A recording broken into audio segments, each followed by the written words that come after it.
More wise words? To have it, it is necessary to crush things along the way. Rosa flinched under the weight of his stare.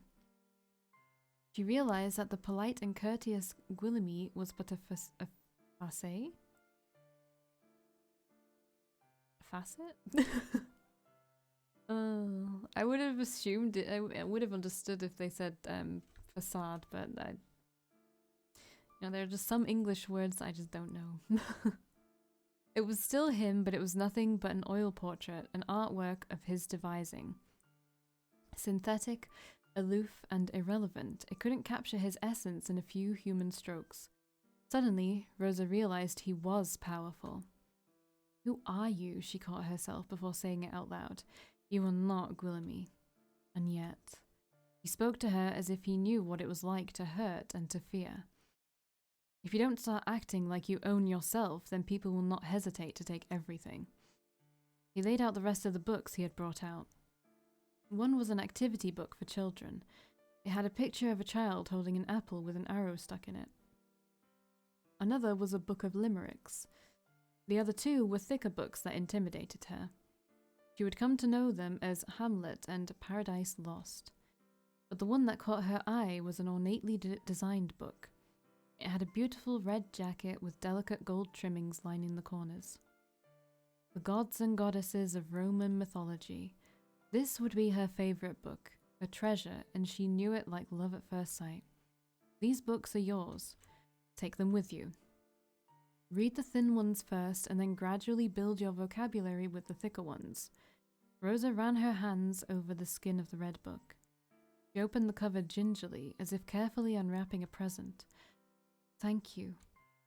No thanks needed. I simply showed you some books from a portion of the library you were unaware of. You are still so generous, even if you are like this. Like what? That. What? Somewhat irritable? Willoughby didn't reply, leaving an awkward silence lingering between them. Then he gave a giant laugh that made Rosa jump out of her skin. I do look damn irritable, don't I? Why? Is it because of Emily?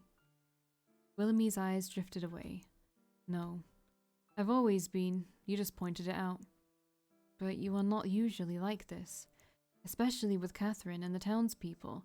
I find it easy to adapt to people, especially to the ones I like. Willoughby looked at Rosa as if he had just become aware of her presence. Makes me wonder why I am so stern with you. I'm sorry. Rosa shook her head. I somehow prefer this side of you.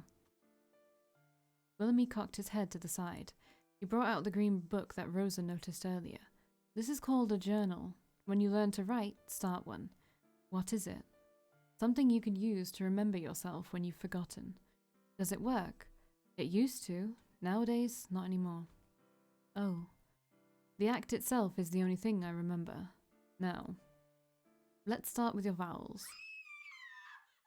Oh, that was bloody loud. A scream pierced the halls of the chateau. It was Catherine. Guillemot sprinted to the door with Rosa not far behind. Back in the piano room, Catherine took a shaky step towards her sister. She wasn't moving at all. Blood dotted the ivory keys. I didn't... It was an accident. Emily? She was overcome with the urge to approach her sister and shake her wake. Make sure she was okay, but it was a nasty fall. Emily? Catherine saw the way her sister's head snapped back as it collided with the sharp corner of the piano. She watched it all like a series of photographs in her head. She had to check on her, but her feet refused to move. Instead, she began to retreat into a corner. She didn't even notice her legs were moving until her forehead touched the wall. She didn't want to turn around. Her sister was on the floor. Her eyes were still open, unblinking. It was an accident. It was nothing but an accident. Was it? She pushed first. She got really scary. She strangled me. What? That's absurd. Are you sure? Would she do that? I don't know. I think she did. Catherine touched her throat. It felt fine. That Peride girl. Emily, is it? He really believes just because the Marquis took her in that he's interested in her.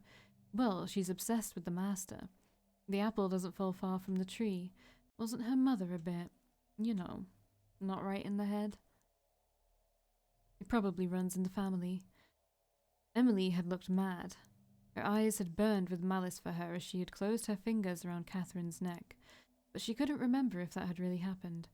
Sister was always kind to her. She would never ever hurt her, even when they got into fights.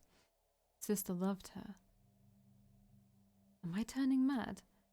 I have the blood of a madwoman. Am I going to end up like her? I only told her the truth. Guillaume doesn't care for her, and she doesn't even care for him that much either. It was all just chaff, their relationship. No sense trying to make everyone else miserable too. But she called me jealous and a cunt. She has never called me a cunt. She said they have decided to send me away. My lessons sent home. The piano replaced. It was for my own good, she said. I don't have to travel here all the time. I can concentrate on my other endeavours. I can make new friends. But I know she just doesn't want me near the chateau or Guillaume. She hates it when I catch her with him. Perhaps this morning was the last straw? She hates it, but she also smirks at me when I see them, like she basks in it. I think I might hate her. Catherine's thoughts ran through her head like a storm. They poured out of her aimlessly. I wonder if the piano is broken. Am I going to pay for it? What will become of us without Sister's wages? What of Father's medicine? What of my dreams? Sister can't be dead. Sister can't be dead. Catherine brought her fingers to her lips and nibbled on her thumb. She didn't notice this. Her mind was preoccupied. She was in the corner of the wall, biting her fingers. It was a tiny comfort in a rapidly collapsing world. Willoughby opened the door and found Emily lying on the floor. An ugly gash broke the skin of her forehead. Facing the wall was Catherine, shivering like a leaf and viciously devouring one of her fingernails. He approached her cautiously. Catherine? Rosa was out of breath, but was still able to let out a gasp at the scene. Emily's lifeless eyes stared up at nothing while Catherine pressed herself into a corner. What had happened after she had left? Rosa, will you call for help, please? See that someone checks on Emily. Rosa did as she was told, but what she really wanted to do was hug Catherine herself. Willoughby took a small step towards her. He called out her name slowly, coaxingly. Catherine turned her head, her thumb still on her lower lip.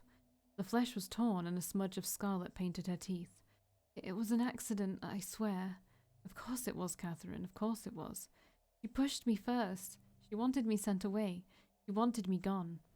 You can tell me about it later. Let me take you away from this room. What have I done?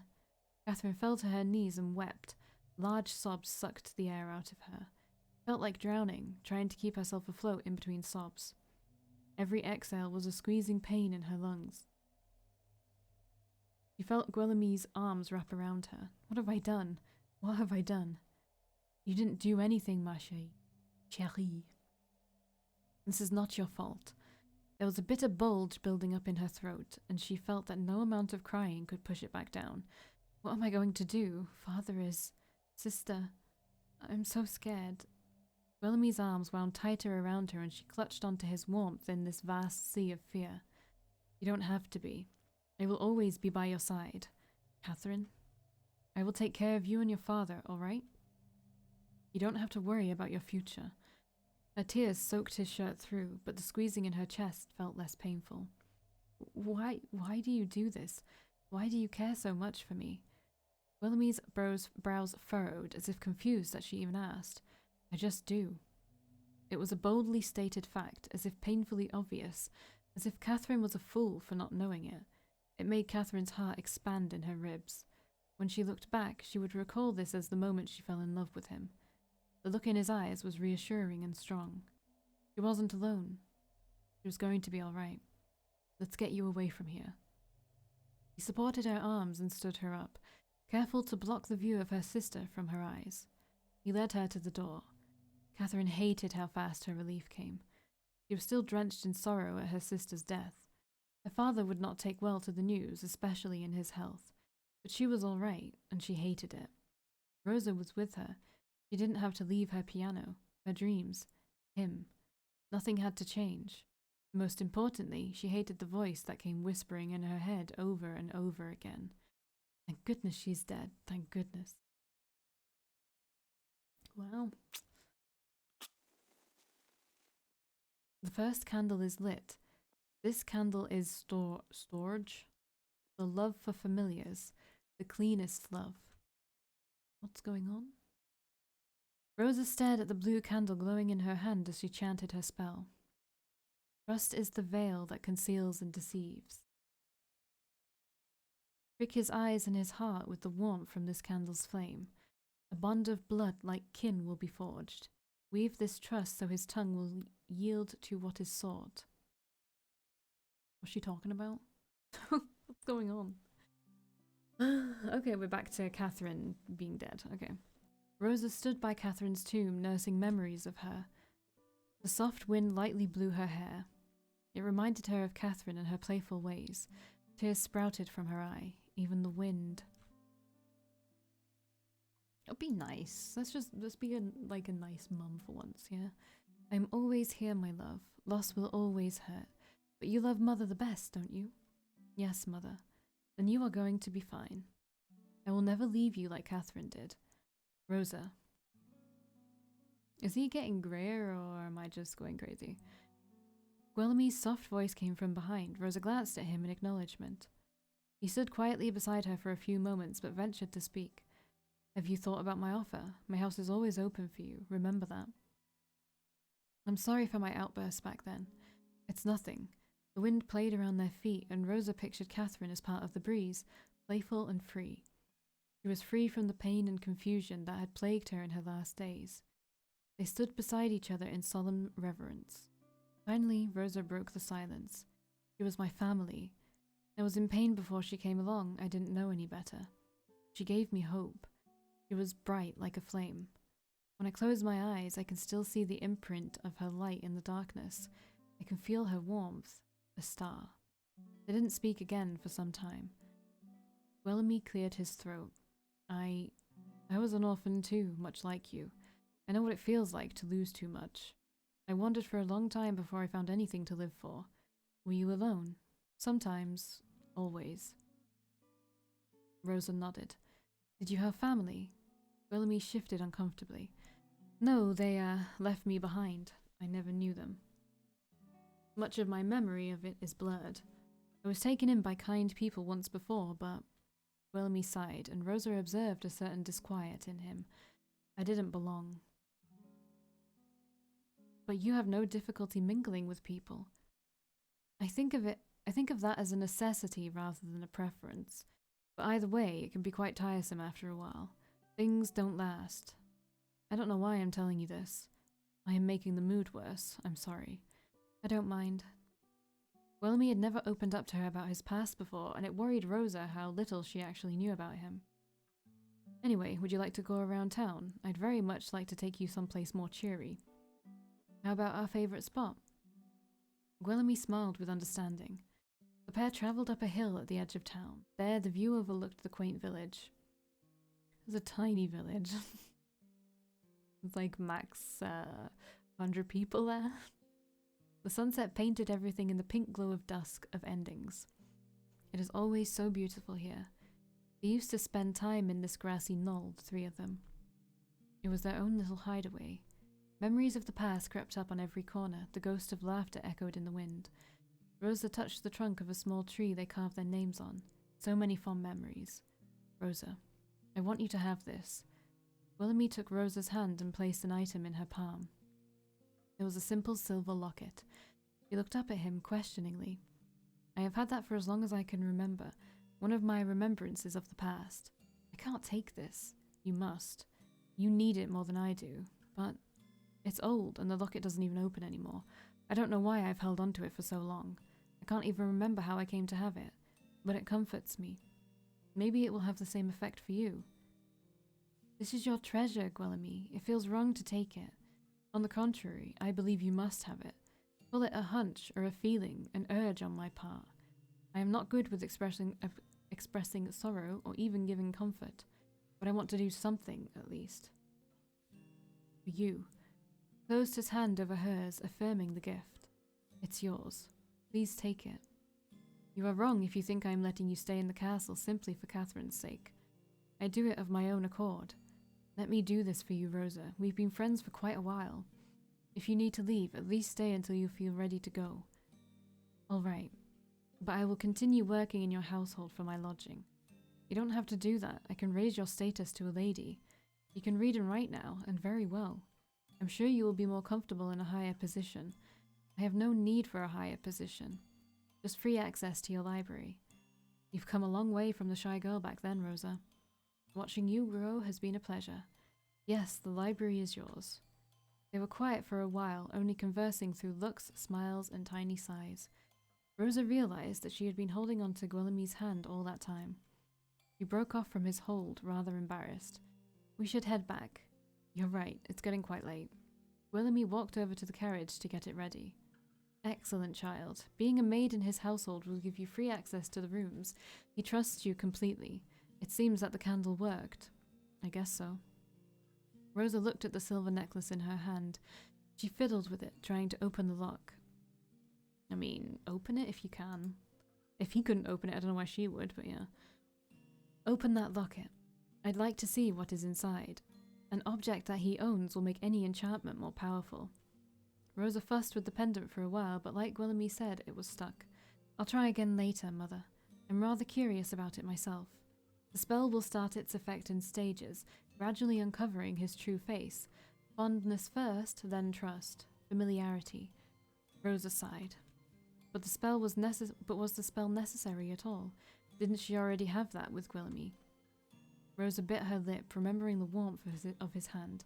They had known each other for a long time. It was rather comforting to have someone to mourn with. However, Rosa did find it strange that Guillemy rarely even mentioned Catherine anymore. It was as if he was shedding her off like skin. Again, the taste of blood in her throat resurfaced. The memory of the needles made her stomach lurch.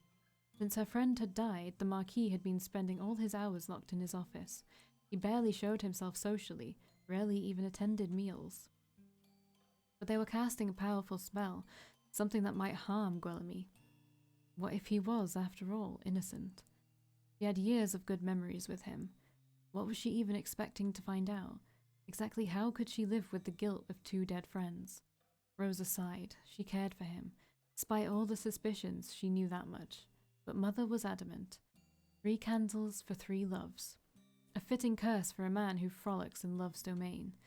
Storge, the love for familiars. Philia, the love for friends. And Eros, the love for lust. Open his heart with Storge. Unmask him with Philia. Strike him down with Eros. Yet Rosa kept a 4th candle, one she had named Agape. Unconditional love. She didn't know whether she would ever use it. Mother, of course, would object, but just in case Eros successfully struck Guillemy, she wished to light Agape. At least give him peace before... Rosa walked towards Guillemy, a pang of anxiousness biting at her. Rise, my daughter, the work lays ahead. To bring him down, we must find his weakness, then we attack.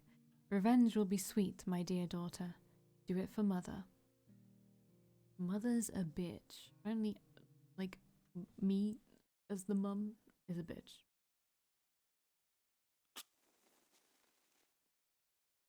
The 2nd candle is lit. Its name is Philia, the love for friends.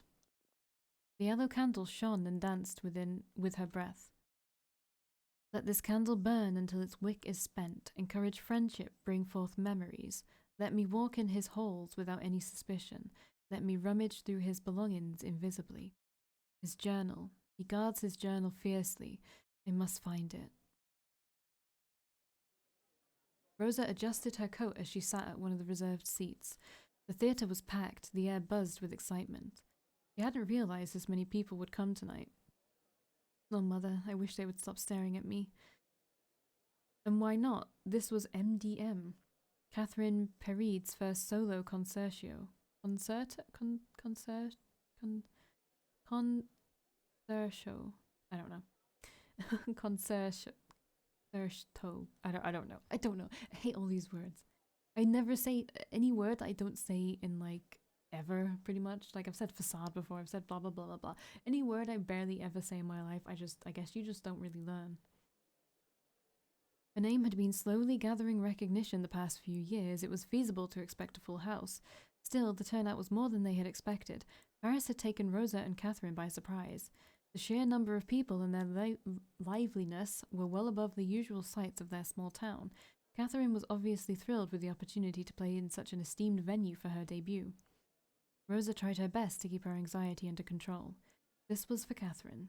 Yes, for her. This was her night. Rosa took a deep breath and released it slowly. It relaxed her. I hope the show starts soon. Rosa's eye drifted towards the stage and then to the throng of people gathered on her far left. In the middle of the huddle stood a familiar shape of a man. He had his back to her, but the posture and the build were unmistakable. That is Guillaume. Her heart made a sudden, gleeful jump. She was delighted that he had made it to Catherine's show. He had been travelling extensively recently. What if she walked over and made sure? Guillaume would greet her kindly. She was sure Catherine would be thrilled to know he was here. Rosa pondered for a bit, reminded of a sudden wince of pain. Soon, the master of ceremonies obliged people to take their seats. Guillaume turned around and walked towards her. He stopped midway and took a seat without noticing her presence. Rosa seemed deep in thought. What's wrong, sweetheart? Is something bothering you? Nothing, Mother. Don't lie to me. I just didn't expect to see him here, that's all. Oh, I see. It is the same problem, isn't it? Are you worried about Catherine now that he's here? That filthy man again. I'm sure Catherine will be pleased. Whatever will she think now that her lover is back? I bet she would rather spend all her time with him as usual. My poor darling, always running after her star. I wonder how long until she is tired of you constantly tagging along. You brag to me that you share everything like sisters. Does that include Guillaume too? Oh, you are making your life so complicated, darling. Why do you even bother yourself with these people?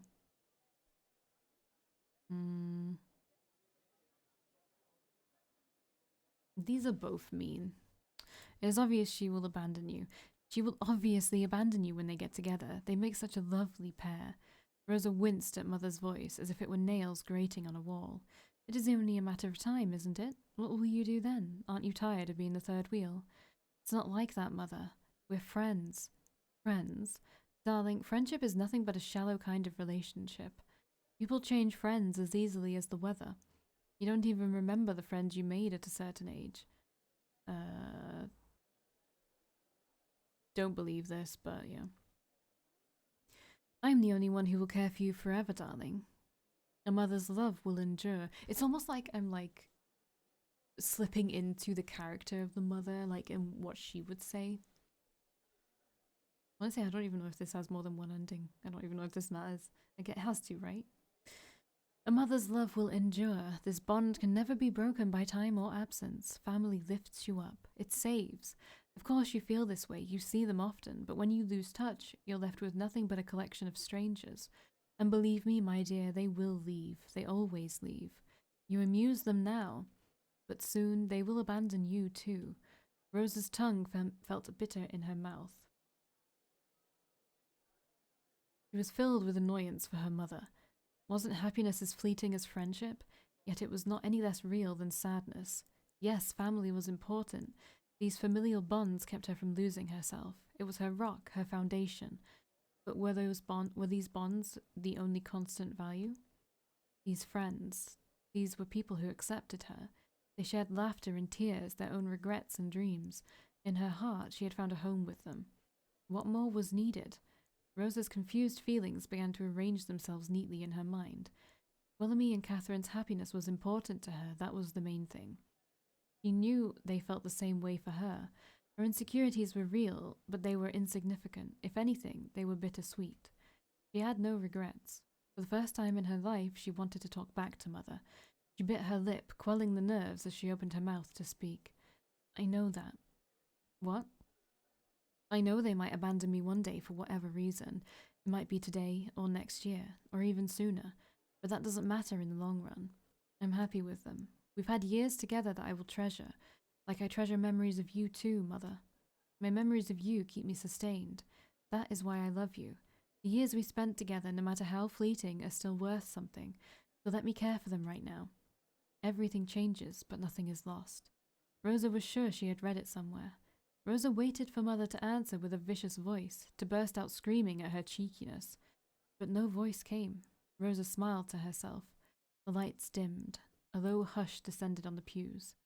Soon Catherine entered, clad in the loveliest gown and an even lovelier smile. She was beautiful. She belonged on the stage.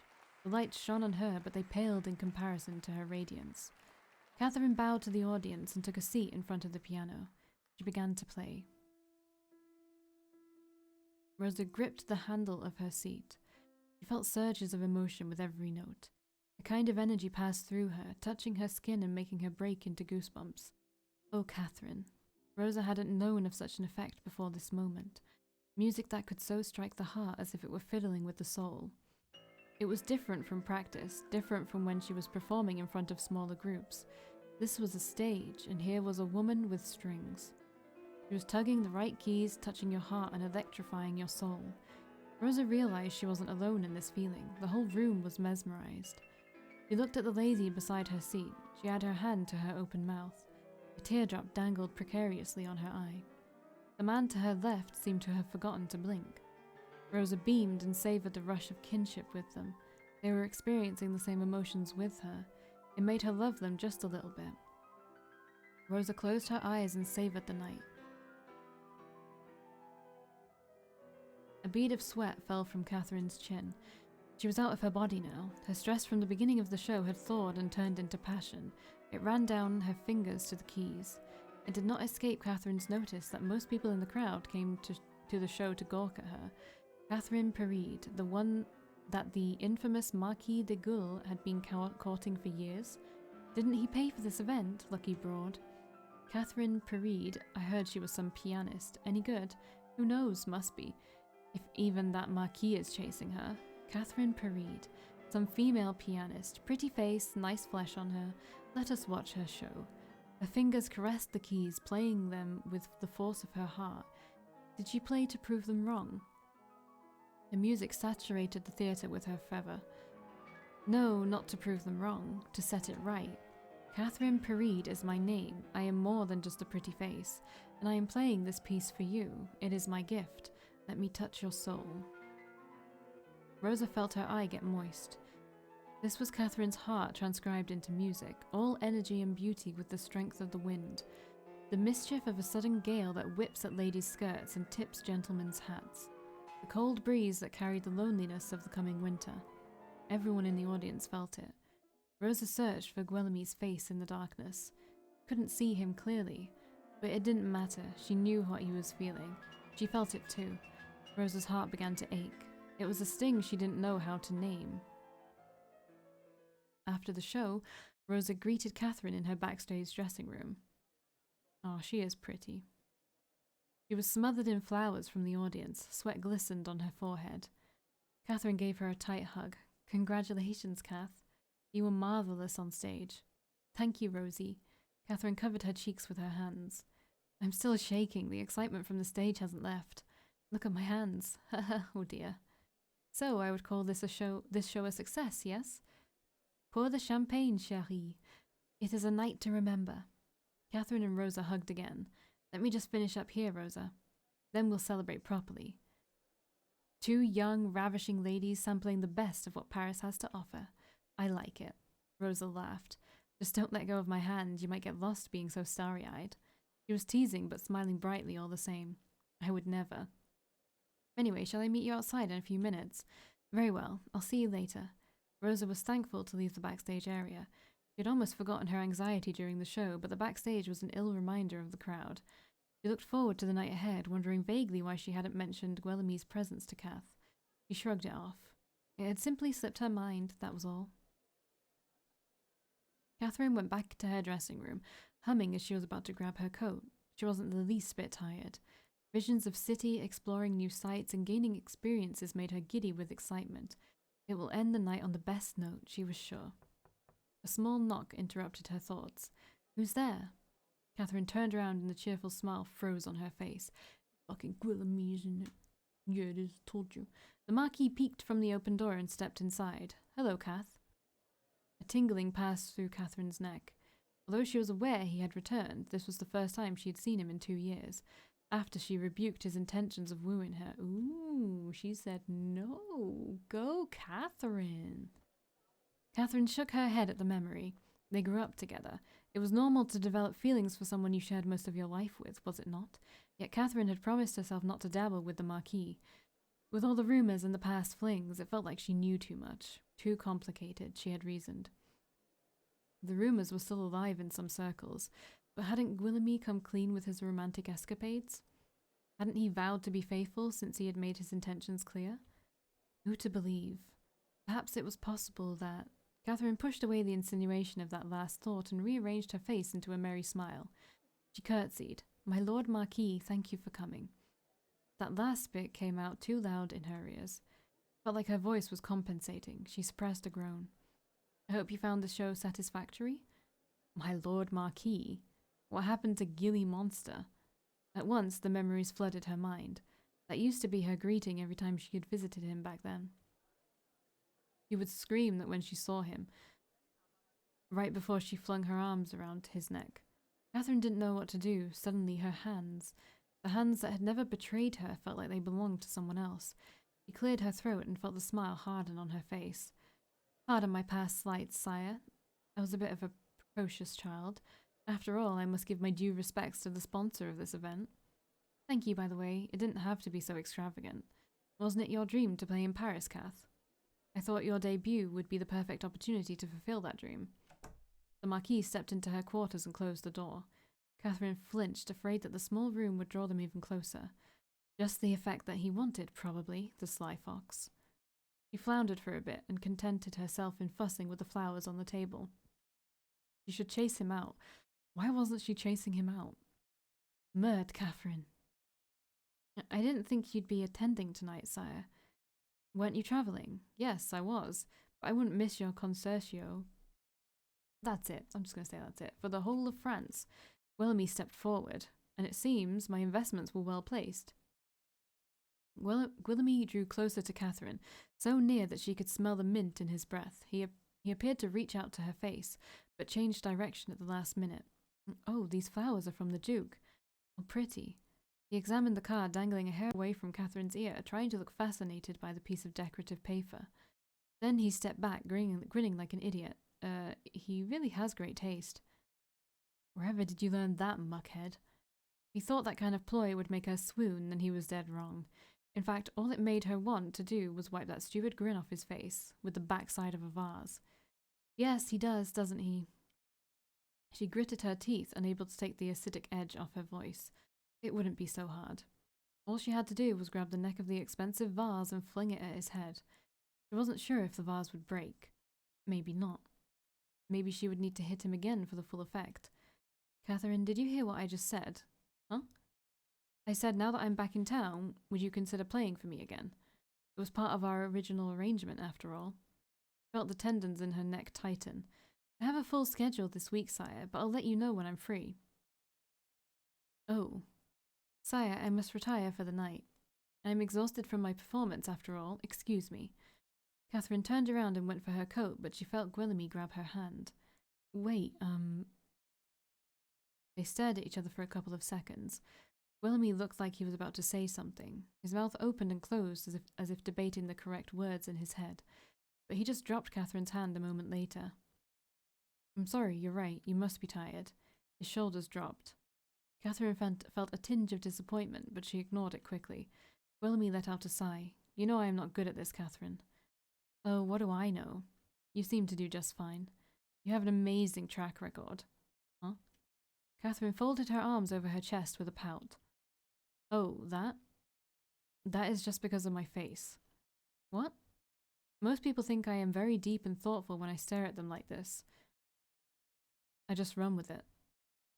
Catherine bit her lip to prevent the chuckle from escaping, but the laughter burst out from her. Hadn't changed at all. Before she could stop herself, a mischievous smile appeared on her lips. No, actually, it is your inability to make big gestures, Gilly. Huh? Well, look at you. She copied his tight, alert posture. You stand stiff as a board.